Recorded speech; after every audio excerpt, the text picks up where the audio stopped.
क्रांतिकारी शेखर का बचपन गद्य उपन्यास के लेखक सच्चिदानंद हीरानंद वात्स्यायन का जन्म 9 मार्च 1911 में कसया में हुआ और निधन 1987 में हुआ। उनका उपन्यास शेखर एक जीवनी प्रेमचंद के गोदान के बाद सबसे महत्वपूर्ण उपन्यास माना जाता है। शेखर का बचपन क्रांतिकारी विचारों से अभिभूत था। यह ब्रिटिश शासन का जबरदस्त विरोधी और स्वदेशी चीजों का चाहक, अंग्रेजी के बजाय हिंदी का हिमायती बचपन के उसके जीवन का कुछ अंश इस उपन्यास अंश में संकलित है। असहयोग की एक लहर आई और देश उसमें बह गया। शेखर भी उसमें बहने की चेष्टा करने लगा और जब नहीं बह पाया तब हाथों से खेकर अपने को बहाने लगा। उसने विदेशी कपड़े उतार कर रख दिए। जो 2-4 मोटे देशी कपड़े उसके पास थे वही पहनने लगा। बाहर घूमने मिलने जाना उसने छोड़ दिया, क्योंकि इतने देशी कपड़े उसके पास नहीं कि बाहर जा सके। प्रायः दोपहर को वह ऊपर की एक खिड़की के पास जाकर खड़ा हो जाता और बाहर देखा करता। कभी दूर से जब बहुत से कंठों की संवेद पुकार उस तक पहुंचती, गांधी का बोल बाला दुश्मन का मुंह हो काला, तब उसके प्राण पुलकित हो उठते और वह भी अपनी खिड़की से पुकार उठता, गांधी का बोल बाला दुश्मन का मुंह हो काला। इससे आगे वह जा नहीं सकता था। घर से अनुमति नहीं थी, लेकिन अनुमति का न होना ही तो एक अंकुश था जो निरंतर उसे कोई मार्ग ढूंढने के लिए प्रेरित किया करता था। माँ के अतिरिक्त सब लोग बाहर गए हुए थे। माँ ऊपर कोठे पर बैठी हुई थी। शेखर ने घर के सब कमरों में से विदेशी कपड़े को बटोरे और नीचे एक खुली जगह ढेर लगा दिया। फिर लैंपे लाकर उन पर मिट्टी का तेल उड़ेला और आग लगा दी। आग एकदम भभक उठी। शेखर का आह्लाद भी भभक उठा। वह आग के चारों ओर नाचने लगा और गला खोल कर गाने लगा, गांधी का बोल बाला दुश्मन का मुंह हो काला। थोड़ी ही देर में माँ आई और थोड़ी देर में शेखर के गाल भी मानो विदेशी हो गए, जलने लगे, लेकिन ढेर राख हो गया था। शेखर के मन में विदेशी मात्र के प्रति घृणा हो गई। उसने देखा कि हमारी नस नस में विदेशी का प्रभुत्व ही नहीं, आतंक भरा हुआ है। उसे पुरानी बातें भी याद आई और नई भी। वह देखने लगा। उसे यह भी ध्यान हुआ कि पिता उसे घर में भाइयों से अंग्रेजी में बात करने को कहा करते थे। यह भी कि वह शैशव से अंग्रेजी बोलना जानता है, पर हिंदी अभी सीख रहा है। उसकी पहली आया ईसाई थी और अंग्रेजी ही बोलती थी। उसका पहला गुरु जिसके साथ उसे दिन भर बिताना होता था, एक अमेरिकन मिशनरी था जो पढ़ाता चाहे कुछ नहीं था, दिन भर अंग्रेजी की शिक्षा तो देता था। शेखर ने देखा कि यदि मातृभाषा वह है जो हम सबसे पहले सीखते हैं, तब तो अंग्रेजी ही उसकी मातृभाषा है और विदेशी ही उसकी माँ। उसके आत्माभिमान को बहुत सख्त धक्का लगा, जिसे मैं घृणित समझता हूँ। उसी विदेशी को माँ कहने को बाध्य हूँ।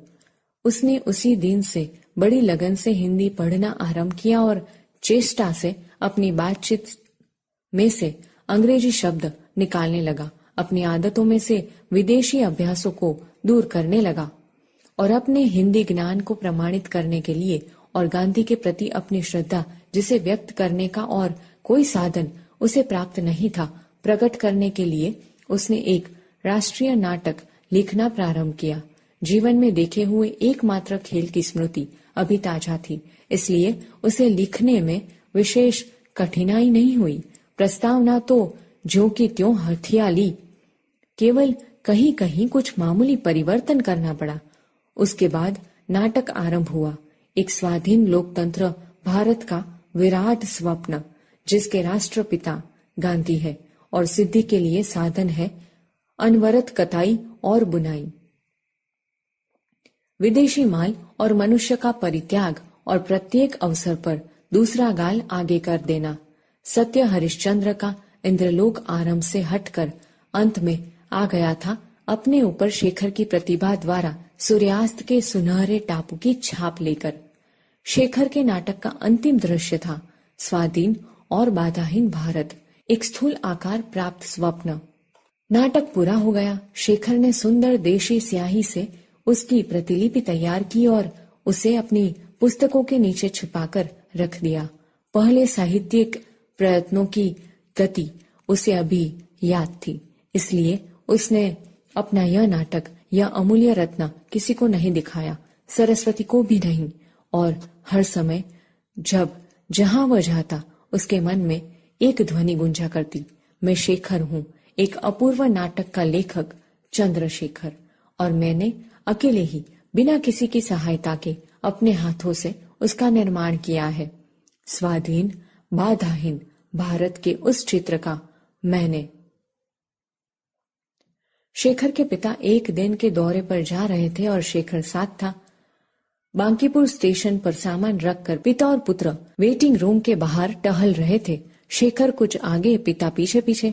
पास से एक लड़का आया और शेखर की ओर उन्मुख होकर अंग्रेजी में बोला, तुम्हारा नाम क्या है? शेखर ने सिर से पैर तक उसे देखा। लड़का एक अच्छा सा सूट पहने था, सिर पर अंग्रेजी टोपी, और उसके स्वर में अहंकार था। शायद वह अपने अंग्रेजी ज्ञान का परिचय देना चाहता था। शेखर को प्रश्न बुरा और अपमानजनक लगा। उसने उत्तर नहीं दिया। कुछ इसलिए भी नहीं दिया कि पीछे पिता थे और पिता की उपस्थिति में बात करते वह झिझकता था। उस लड़के ने समझा उसका सामना करने वाला कोई नहीं, यह लड़का शायद अंग्रेजी जानता ही नहीं। उसने तनिक और रोब में कहा, my name is, do you go to school? मेरा नाम है, तुम स्कूल में पढ़ते हो? शेखर के पिता वहां न होते तो वह प्रश्न का उत्तर चाहे न देता, पर कुछ उत्तर अवश्य देता। उसके मन में यह संदेह उठ भी रहा था कि वह लड़का शायद कोई पाठ ही दोहरा रहा है। अंग्रेजी उतनी जानता नहीं, पर उसने घृणा से उस लड़की की ओर देखा। उत्तर कोई नहीं दिया। पिता के क्रुद्ध स्वर ने कहा, शायद उस लड़के को जताने के लिए कि मेरा लड़का अंग्रेजी जानता है।